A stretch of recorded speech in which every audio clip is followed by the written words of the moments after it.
1977, and I decided to join the YPGs because I wanted to be a part of the revolution in Rojava, and I'm very proud to be here. I want also to salute my family, my friends, my comrades in Britannia, and dijî Kurdistanê azad, dijî YPG, dijî Serokapol.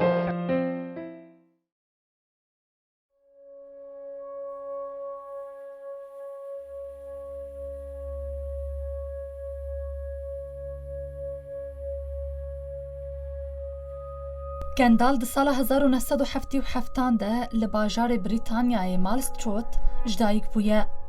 Piştî ku bawername xwe ya zanîngehê ya kompûterê û karê jmartinê girt, heya sala 2014 radyoya Berton de kar kir. Kendal her tim bi eslê xwe yê Brîtanî serbilind bû û piştgirtî dida aliyên çepgir ji bo Breton awtonomî.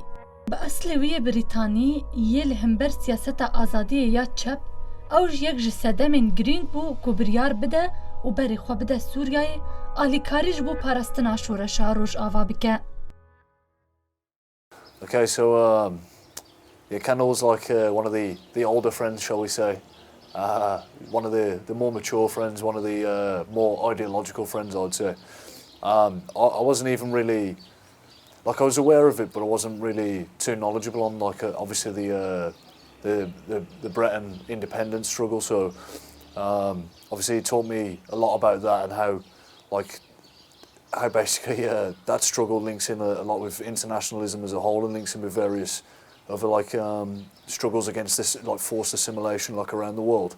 Because when I first met Kendal, I just made the mistake of presuming that because he had a French accent, he was French, and he absolutely flew off the handle at me and like explained that he's Britain and that France had invaded his country, and he said like we're pretty much the same as like British people, like our people came here from Britain, and like it explained everything, like the history of Britain, everything.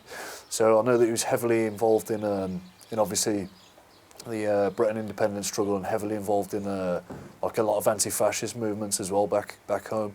So Kendal was Breton, from Brittany, which is a colony of France, just to its north and west. And I think from a very young age he had been interested in socialism and Breton nationalism and had decided to dedicate his life to that as a revolutionary. I know when he was younger he helped set up a commune within Brittany for Breton revolutionaries to organise themselves, which was eventually shut down by the French government due to his political activities there.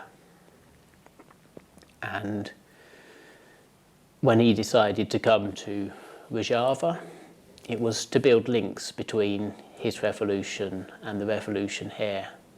And as with so many people, to see the ideology here and the organisation of the society, and to see what of that can be taken home to integrate into the revolution there. Basically, he was like a Breton independence militant, a member of like a group mixing different tendencies of far left, Maoist, anarchist, autonomous, classic Marxist, also some Trotskyist, I think he told me, anyway, not important. But so this kind of group that I think is, I don't know, I think interesting because they're able to work on common political basis despite political differences, you know what I mean, and non-sectarian way. And yes, his group actually like had some common friends with mine, all this stuff. So we talked a lot about it and how he was involved, like in different struggles, including like the ZAD, obviously in France, in Britannia, which is like a famous struggle for us, French and Breton militants. And also like telling his story because he was already old. He had like, at the time he had the double of my age, literally the double of my age. So like all of his stories of the past and how he had friends like who were like convicted for terrorism in France because they were like trying to blow up some like police station or police cars like because of their struggle of independence movement of Britannia, this kind of thing. So it was nice also because you don't have so many serious radical independentist leftists in Britannia right now. Like you have a lot of like reactionary, you have some like more social democrats kind, but like still in practice we're doing like real actions in Britannia. Not enough, unfortunately. I remember hearing him speak French, and someone said, "Oh, you're French?" He's like, "No, I am Breton, Britannique," or something like this, and I'm butchering it. I'm sorry because of my accent, but he was very proud of his heritage, where he was from, and he wanted the liberation of his people and from the French state. I met Şehîd Kendal in Raqqa in mid to late August when I joined up with Marcelo Tabur, which he was already a member of. And so we were together through Raqqa, although we were never on the same operational teams. We were always together when we were off the front. And then afterwards we were together in Şehîdê for 2 to 3 months. And it was during that time that I really got to know Kendal well. He was completely selfless and completely dedicated to the revolution, to the point of it almost being a problem. I remember once we were sorting out a new building to stay in, and although it was outside of our work hours, I thought I would go over and put in a little extra effort. And when I got there, Kendal was there already doing building work, and his hands were torn open in several places and bleeding heavily. But he hadn't finished the work, and he was frustrated at the pace he was going, so he was still trying to work through the injuries. And it took me an hour to convince him that his hands were more important to the revolution than the wall he was fixing, and that there are times when it's not individualism to look after yourself. There are times when the revolution needs us to be intact as people, and we need to take care of ourselves. And although that was the most extreme example, always whenever it came to a conflict between Kendal's well-being and the revolution, it was the revolution that won out. For a long time I was in charge of the guard rota lists, and eventually had to write a thing on the guard rota saying, "Do not give your shift to Haval Kendal. And don't go to him with some rubbish excuse knowing that he will take it, because it means that he was doing 3 or 4 guard shifts a day while other friends were not." And when I eventually said he's done too much and I took him off the rota completely for a few days, he came to me and complained because he felt he wasn't doing enough, and he wanted to do everything that he could for the revolution. The first time I met him was in, I think, the end of July in Raqqa, and they were visiting, Enternasyonal were visiting our point, and it was him, Şehîd Kendal, and I think a few others, and they came by as part of a diplomatic visit to, improve relations between the two tabors.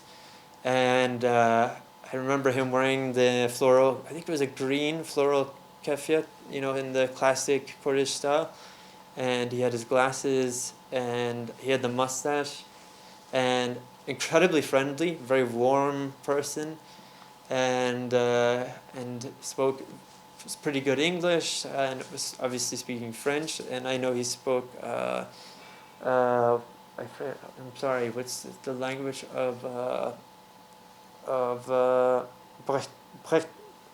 French Britannia. I try to say Breton, but it's difficult for me, which is similar to Welsh and Gaelic, as I can kind of identify to.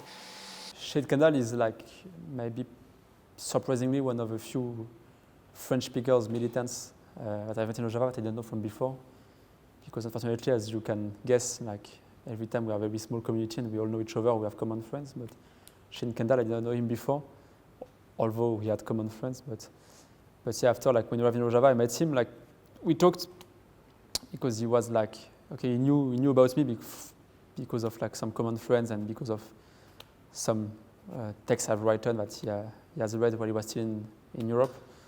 And then we met, and he was like, "Oh, okay, you are French also, okay. Are you political?" So I was like, "Yeah, obviously." And he was very happy. He was like, "Oh, do you know this guy?" I was like, "Yeah, it's me." So this is how we met, basically.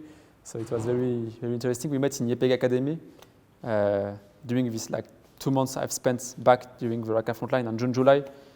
Like I went 2 times, I think, to visit the YPG Academy, and he was there at the time, so we met there in June or July, I don't remember, not very important anyway.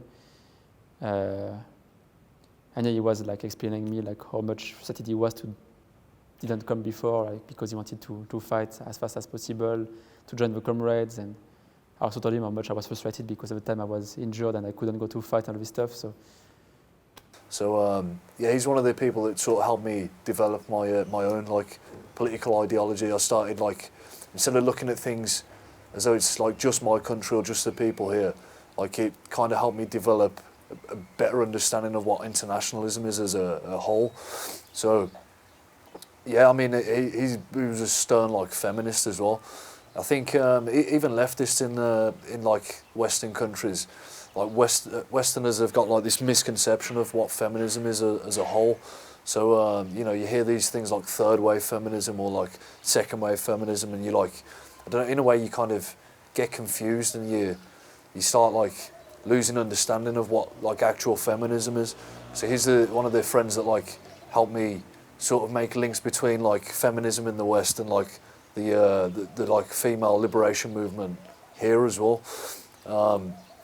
Whereas before I looked at it as like 2 separate struggles rather than as one struggle, and he was the guy that like helped me fill in the blanks, and he's the guy that sort of made me realise that even though we think women are free in like Western countries, they're not free. So yeah, as I say, he was like an older friend.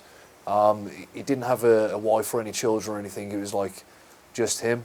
And yeah, one of the things that he always used to say to me when I was here was, as soon as we win here and the revolution's successful, you can come and live with me in Britain, and you can help me free my people as well. So that's something that I was really looking forward to. Kendal's reasoning for coming here was to build links between the revolutions and also to show everybody that the struggle in Brittany and the struggle in Rojava are inextricably linked. And although he wasn't the first Breton to come here, I think he was the first to fall Şehîd, and that gave rise to a greater awareness amongst people of the importance. But incredibly warm, in a sense, very much like the Irish people, and like like the Kurdish people, like the similar, very open, warm personality, smiled, joked real easily. And I met him a few times after that. And I particularly remember when we were all together waiting to go across to Afrin. And the first thing I remember he said was, I asked him some question about, so what's your plan? Like, maybe you can come with us, maybe we can figure out a way where you can join our group. And he said, I will follow exactly what my commander orders me. I am here in the YPG International and I will follow command. And I was like, respect. Like, I really respected his dedication, his discipline. He was incredibly disciplined. He always had a very clean uniform, always was doing sport, very organized, and like everyone will tell you, always did the dishes. And for me, I very much appreciate a comrade that always does the dishes, because myself, I am very much into cleaning and keeping the place clean for a number of reasons, and it shows strong discipline, and we need it in a unit to have strong discipline. And a comrade who washes the dishes voluntarily every time, I salute every time. So yeah, for the duration of his time here, Şehîd Kendal was like a member of the actual international tabor, and his job in the tabor was he was the bisfingji, and he get I always used to say to him, you're absolutely crazy for wanting to be the bisfingji, and what he said to me was that obviously he doesn't want any of his comrades to fully expose himself. He wants to be the friend with the most dangerous job, because he doesn't want to see any of his friends at risk. So obviously when you fire an RPG, you have to completely expose yourself to the enemy, and he didn't want to put his friends in that position. He didn't want his friends to bear the load. That's like a good metaphor for the type of person he was. He'd always bear the load for everybody else. He'd always help them deal with things and come to terms with things. So yeah, in his day-to-day life, he was probably without even being the commander of the tabor, he was the glue that held the whole tabor together. So yeah, when Şehîd Canşir was killed, Şehîd Kendal was like the guy that like kept me sane. He stopped me from like having a meltdown. Like Şehîd Kendal was like one of my best friends that I'll ever have, and yeah, he's the friend that like kept me together and made sure I was okay. And I think that's the point where I realised that a tabor isn't like just about like combat. Like yes, camaraderie is like a really important thing, but like your comrades are more than just your comrades, they're your family. And that's when I realised that like camaraderie is more than like camaraderie in revolution or in like combat. It's camaraderie like in every aspect, like no matter what, even like emotionally. I think coming from like a patriarchal country, in a way I wouldn't say you feel shame, but you're less in touch with your emotions. You're like less inclined to show or speak about your emotions. And obviously the situation we're in, where we were fighting a war at the time against Daiş, some of the like most feared people on the planet. Like he was the guy that showed me it's okay to like break down and give your friends a cuddle. Like there's absolutely nothing wrong with that. It's good to like cry and to like rely on your friends for them to be your crutch and your anchor. So yeah, I mean, he'd literally go above and beyond every single time he did anything. Like whereas other people might like, you know, just like wipe the sides in the kitchen and like clean the dishes or whatever, he'd take everything out. Every single time he cleaned the kitchen, he'd take everything out of every single shelf and like thoroughly clean everything. And I think like the way that he used to treat the kitchen, that's the way he used to treat the tabor, rather than just like brushing over the things that were on the top, trying to clean away the dirt. He'd get right to the root causes of a lot of the problems and like deal with those rather than like just like brush it off on the top. So yeah, he was like a really deep, like spiritual humanist guy, as well as being like very ideological. He was an extremely like spiritual man, but not in the sense of like, oh yeah, I believe in God. It was more like we're all one, like human beings are all one. And he's the one that sort of taught me that it's okay to have respect for your enemy. Like a lot of people come here and they've just got like an automatic hatred for their enemy, but he's the one that put it into perspective and made me realise that even the enemy are like human beings. Like they have the same like fears, worries, like cares in a way that we do. They're just fighting for their cause and we're fighting for our cause. So you shouldn't necessarily like hate your enemy. You should like seek to educate and like develop your enemy. And that's one thing that I'll always be like overly thankful for, like for learning off Şehîd Kendal. Yes, he recognised that the struggles we were facing were essentially a struggle against imperialism. And while the countries doing the imperialism may change, the structure and the nature of imperialism doesn't. And we see that very clearly in Western Kurdistan, because it's a region where the imperialist aggressor has traditionally been the Syrian government. But with their retreat, immediately you see further imperialist aggression from a neighbouring state, from Turkey. And the struggle against imperialism can never be defined as just a struggle against one country. It needs to be a struggle against the entire edifice and ideology of imperialism, because otherwise there will always be another aggressor. I remember at the time we had a lot of talks because he was hesitating about like, oh, I don't know if I want to come to Tico, maybe to Bug with you, or maybe I will stay with YPG, I'm not sure. Finally, like, the Syrian comrade could come with us in Turkish left in FB with Tico, but he remained with YPG basically, because it was a little bit hard. YPG was not letting him so much like go because they liked him so much that they wanted to keep him basically.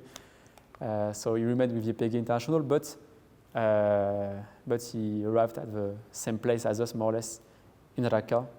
So he was with what was called before, I think, the International Anti-Fascists Brigade, I think, that later became like the international, like international taboo on frontline, basically.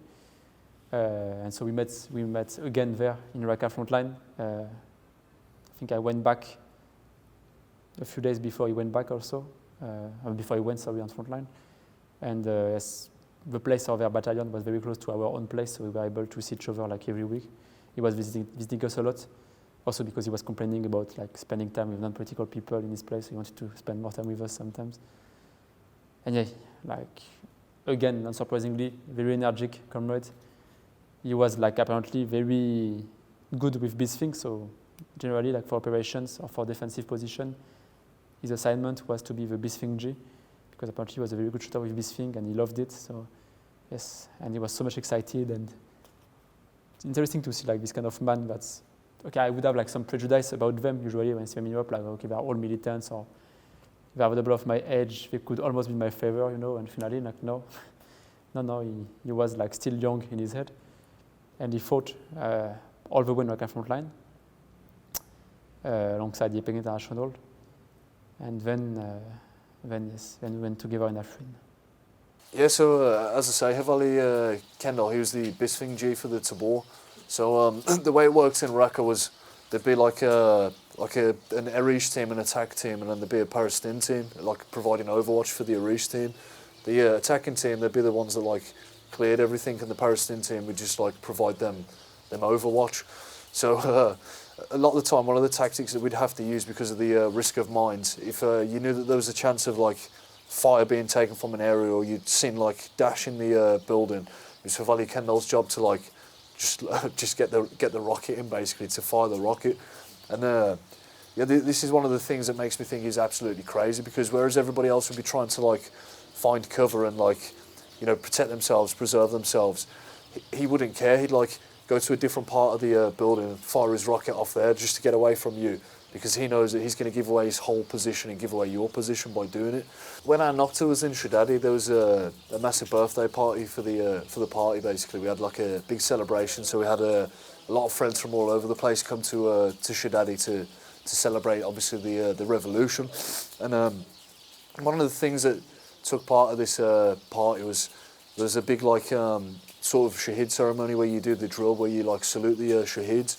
And it was supposed to just be like cadro friends that took part in it, but like Rojavayê Kendal, he pushed so hard to be able to like take part in that, because he saw it as like a great honour to all the fallen friends, not just from this struggle, but obviously this is just one front on a greater struggle. This is one like battlefield, one part of a greater revolution that's happening all over the world, and he saw it as an honour to take part in that and to salute the martyrs of not just like this region, but of all regions. Everybody that's fighting against fascism and imperialism is like a comrade of ours, of course they are. So after much much convincing, he managed to convince the commanders to allow him to take part in the drill. And when you looked along the drill, there was literally maybe about 200 friends that took part in this drill. And when you looked out across all the friends saluting the Şehîds, like Şehîd Kendal, he was like so proud to be there. You could see him saluting the Şehîds, and he stood out like a sore thumb. But that was the beautiful thing about it, because he pushed so hard to be able to like take part in that. And then after that, he was basically like just treated as like an honorary cadro. So he'd already built rapport with like all of the friends that were around. Everybody knew who he was, but this like solidified his spot. He was a cadro without being a cadro. Like the friends were like so appreciative of him, like pushing for that, because like, I don't know, I suppose for internationals it's quite a nerve-wracking thing being surrounded by like Kurdish or Arab friends that are like doing the Şehîd drills, and then for him to like be so adamant that he was going to take part in it, like absolutely nobody could say no. And I think they respected the fact that he wouldn't take no for an answer, and they let him do it in the end. And that again says a lot about his character, the fact that he won't let anybody treat him any differently. He won't let anybody treat him as a Westerner. Like he is the same as everybody that was here. He was one of those great comrades, and you know, very, very much, you know, disciplined when it came to the organizational things, when it came to doing the job. Whatever was asked of him, he did. He never complained. He just did it. And this is the type of comrade I would say had character and commitment, which, like Şehîd Sarin said, is the type of comrade we need more of, character and commitment. Not just for the one-off, not for 6 months of coming to Rojava and, you know, resting on the laurels and saying, yeah, I was in Rojava, and living off of that for the rest of your life. This was a comrade that was here and committed because he was in Raqqa and he went to Afrin. And this Afrin was a voluntary thing. And the comrades told us, it's totally fine if you don't go to Afrin. We know it's difficult legally because you're fighting against a NATO army. And we know it's a very dangerous situation. The war will be brutal. But he was the first, from what I understand, the volunteer, no questions asked. So we are a tabor of internationalist fighters in Rojava. We came to Afrin to fight the Turkish fascist states, the fascist states of Turkey who are attacking Afrin. We are for Daish before in Raqqa, in Deir ez-Zor, and now it's the fascist Turkish state that we are fighting here in Afrin. Afrin will defend itself. We will never surrender. We will resist until the end. Bijî Rojava, bijî berxwedan Afrin, bijî berxwedan Rojava, bijî şoreşa. And he was so committed to going to Afrin that I remember while we were waiting the first time, he spoke very good Kurdish, by the way. He picked it up quite quickly. The first time we tried to cross, they took us on charter buses from Minbij through the regime-controlled area to Aleppo, to I think Aziz or Azaz or something like that. And then we were picked up by our comrades and taken to Afrin city. And the first time on the big tour buses, ironically one of them was a Disneyland tour bus. It said Disneyland on the side. They immediately, the Iranians, the regime, and the Havals came on the bus, and they just went one by one to all the foreigners, the Ajnapis, and they're off the bus. Although a few made it through. Unfortunately, Şehîd Kendal did not. Neither did I the first time, because I was wearing a big gray sweater that said University of Michigan 1997 state champs for basketball, and I looked like a dad, you know, like a Midwestern dad from America. And so I was pulled off the bus, and we had to wait, for a few days, and unfortunately a lot of comrades were getting restless because there was a war going on, and we were hearing about it, our comrades that were falling Şehîd, especially a lot of us from the Turkish left, because there were just one after another that we were hearing about that were falling Şehîd. We wanted to get in the fight. And so the second attempt, they brought us to a point, I think it was near Aynisa or Minbij or something. And he went and he took like rust from under a car, or like or some of the vans around, and started rubbing it on his face. And then so did Şehîd Şahin and a few others, to try to give their skin a little bit more color, so they weren't so super white like all of us were. And when he came back, everyone was just like started laughing. He's like, "What?" He's like, "I'm trying to pass.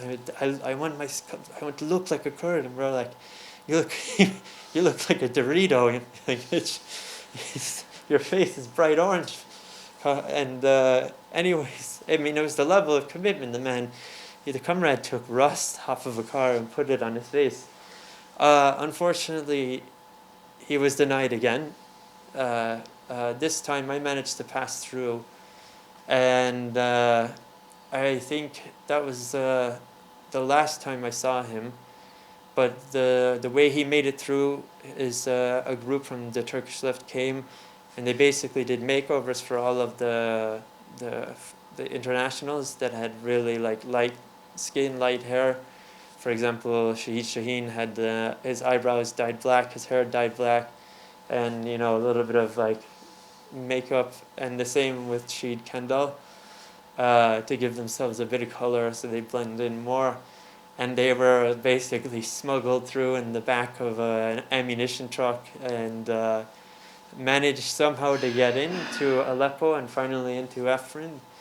And finally, like after I think 48 hours or maybe 3 days, I don't remember anyway, like he was able to cross also. So lucky he could come also.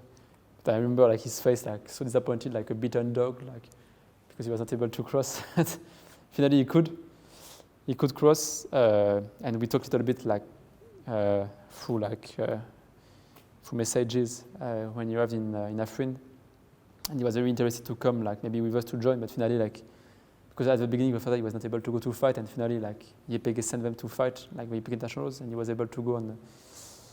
At least some of them, and he was able to go on the front line of Cindirêsê, if I'm right, Cindirêsê, which are basically on the west part of Afrin, which was also very hard front line because it was like little bit more flat than Rajo or Bibe, for example, and there like Turkey was using a lot of tanks as like shock assault basically. So yes, he had to fight there. Je suis Kendal Breizh, je viens du Tabour International YPG. J'ai combattu ces derniers mois à Raqqa, à Deir ez-Zor contre Daiş. Aujourd'hui, je suis ici à Afrin pour combattre l'État fasciste turc qui a attaqué cette ville, qui a longtemps aidé, soutenu Daiş et maintenant qui attaque Afrin.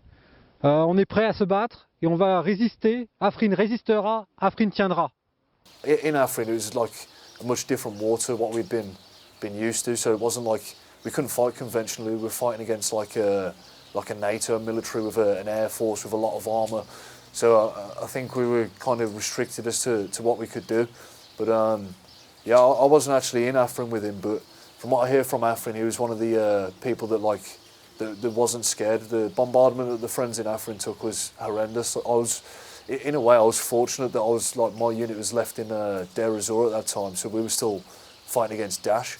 And yeah, the friends there, they suffered a lot. They just got absolutely bombarded. But yeah, Şehîd Kendal was one of the people that refused to evacuate the city when the first set of evacuations happened. Even when all the civilians were gone, he didn't want to leave. He wanted to stay and hold the city. And then yeah, like some of the other friends, unfortunately, he got airstriked. So it's a different thing when you fight against jihadists that have got the same capability as you. It's a completely different ball game when you're fighting against a modern NATO military with all the modern equipment and everything, and that just shows the resolve of him as a person. The fact that he refused to leave. He didn't want to leave. He wanted to stay until the end. He wanted to stay in Afrin until we either won or until Afrin fell, and that's exactly what he did. I don't think it was Marcelo Tabur at that point. I think the Tabur had split into two separate structures because there were also members of Sipan Tabur there, and I think possibly it was, I don't know, he was with a YPG Enternasyonal structure, and the first I knew about him going was when I saw a video that had been released online where several of the Havals were speaking about their reasons for going to Afrin and the fact that they thought it was necessary for internationals to go and fight against the Turkish aggression there. And I remember being so proud of him as a friend then. And in the video he was wearing a patch that I gave to him when we were in Şehîd. And it wasn't a surprise because obviously you would go to Afrin. There was no danger in the world that would have convinced Şehîd Kendal to stay away from the revolutionary acts that needed to be done. Yeah, one night he was in one of his bases, kind of half underground base basically, and with many people from Afrin, Kurds and Arabs, and the local commanders were just sending people one after the other because we needed more and more resources on the ground basically. At one point, when Kurdish comrades come in the room where he was with maybe 20 or 30 people and ask who is a good bisfingji, and he was just saying, yes, me, I can. He was okay, come, we need you, a lot of tanks are coming, and he was just sent. And it was some airstrikes, hundreds of what they call obus, so artillery shells falling, and tanks coming with Chete behind, obviously.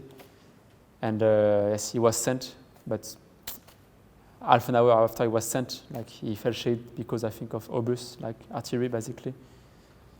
So yes, he just had half an hour on this battlefield of Cindirêsê, and finally he fell shade because of obus. We with another comrade alongside a comrade called Baran Galicia, I think, so who was also a friend from Galicia. And they were very friendly, and they were usually as a pair, and they fell shade alongside each other, which is maybe one beautiful film can remember at least, but until the end they were together. But so many of the Şehîd in Afrin were airstrikes simply because the ground troops the Turkish forces were using were ineffective without them. And so I believe the facility that he was in near Afrin city was hit. I was on the way to a march at the time to protest the invasion of Afrin when I saw the news report that he had died. So while that was hard, it meant I was with friends who understood, and we felt that we were doing what we could. And also that day, Şehîd, when she saw the news, she rang me up because she knew him as well, and we just talked about him, and that helped a lot. What was difficult was that a lot of the news was reporting him as French, and I spent a lot of that day ringing up news organisations, ringing up friends who were putting out press releases, and really pushing to have that changed and to make sure that the narrative respected the country that he'd lived his life for. Yeah, so like speaking in terms of just the internationalist friends that were here at the time, like Şehîd Kendal, he was like known by absolutely everybody. He was one of those people that absolutely everybody like loved. We all genuinely loved him, and not one person would ever say anything bad about him. He was genuinely the kindest man you ever meet in your life. Like, even if he was feeling like a bit low himself, he'd ensure that everybody else around him was like peaked up. So, like when everybody found out that Kendal was Şehîd, that had a really bad effect on a lot of people. A lot of people took it very bad, and you always think to yourself like it's like the best people out of us that like fall Şehîd. It's always the best ones, the ones that could have the most impact after we like win militarily or whatever, and they're the ones that could go back home and like actually like provoke revolution in their own countries, or like spread revolution a lot easier.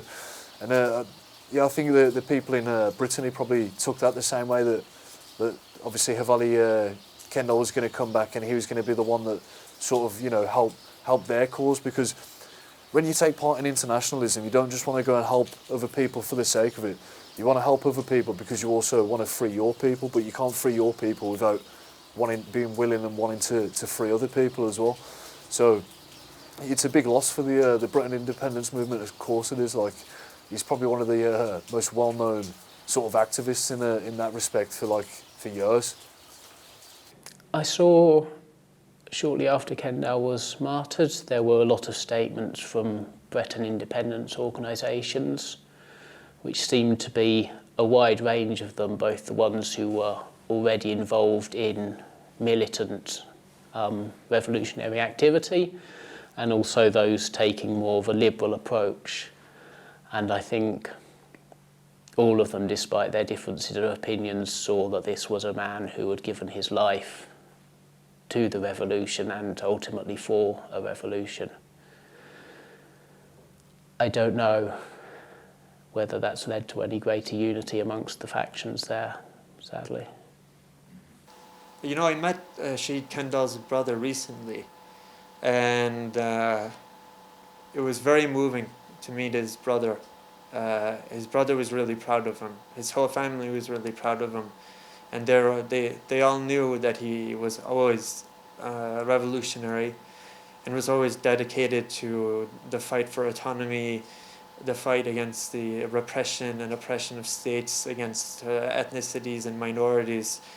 And they knew he was dedicated to this, and they knew that he would give his life for this, and that he willingly would give his life for this. And so they were very proud, and they're often involved in things in the movement. And I think for the French Brittany, I'm sorry, because I would try to say it the right way, but I butcher it every time. Even though I speak French, it's a shame. I just have a difficulty saying it. But for their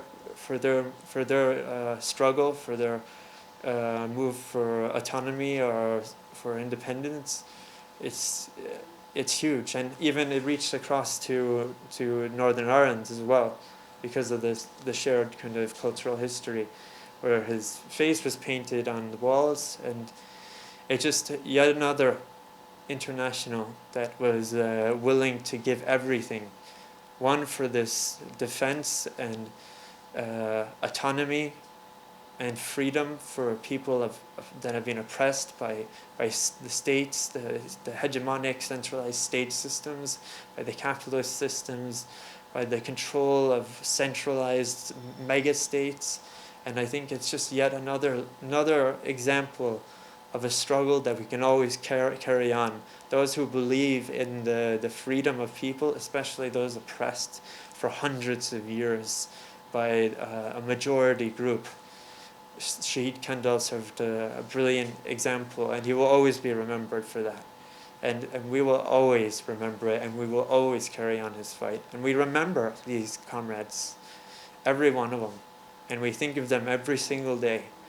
And that's what gives us strength, and it gives us motivation.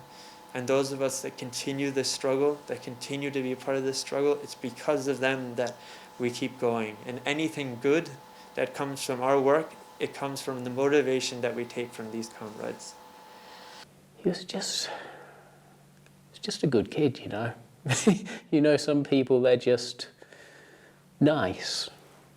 And even when, you know, even if you've had an argument with them or they've been a bit difficult or something, like, they're not somebody you can stay cross with because you know that they have a good heart and that they're trying to do the best they can. And that was very much him. He was someone who was always there for you if you needed him, always do his best for you. And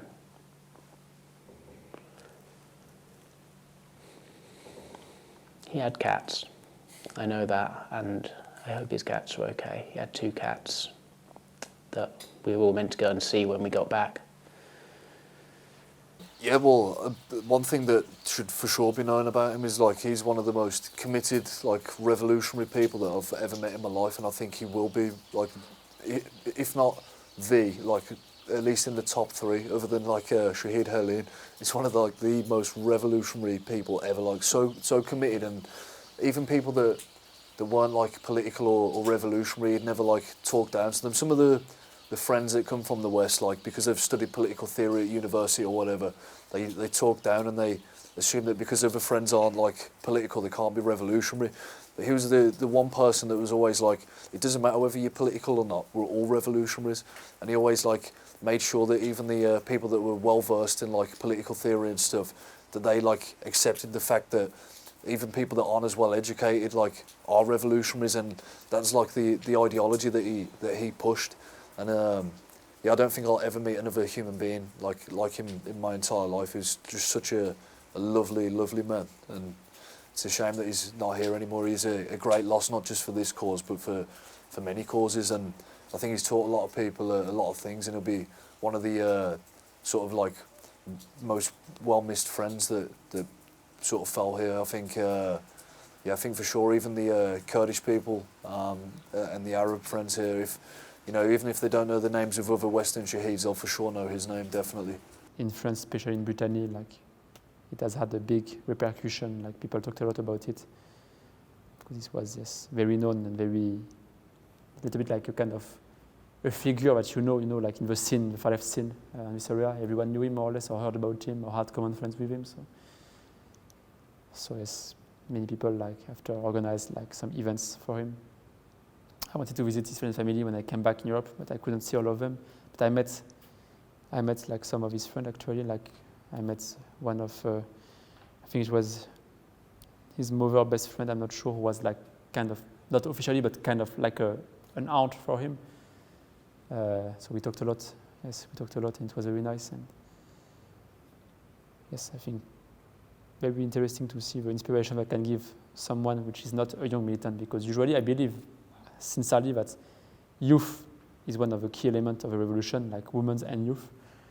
But sometimes you can also see that even despite the fact that you are maybe, like, a little bit old, you can be very young in your age, mental age, let's say, maybe not physical age, but in your mental age you can remain very young and be very active. And I don't want to be too much bitter, but I think, like, this kind of comrade, like, should be an example for young so-called militants who know are a little bit passive and a little bit, like, waiting for things to happen.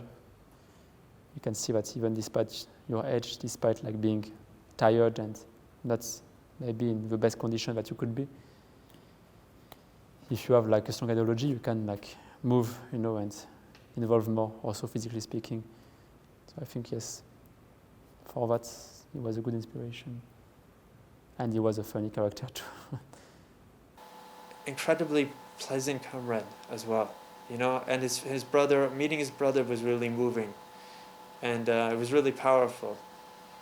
And it's given me motivation, because it was only a few months ago, and it's just, you know, it's just a reminder, like, we have to keep this struggle going, and it's because of their sacrifice that all of us that are continuing this struggle, it's because of their sacrifice that we have to pick up their rifle and we have to keep the fight going on. And I think, you know, meeting the family made it concrete for me. So all the Shehîds we talked about, it's because of them that we struggle on. And like I said before, anything good that comes from us, from our work, I owe it to them. We owe it to them.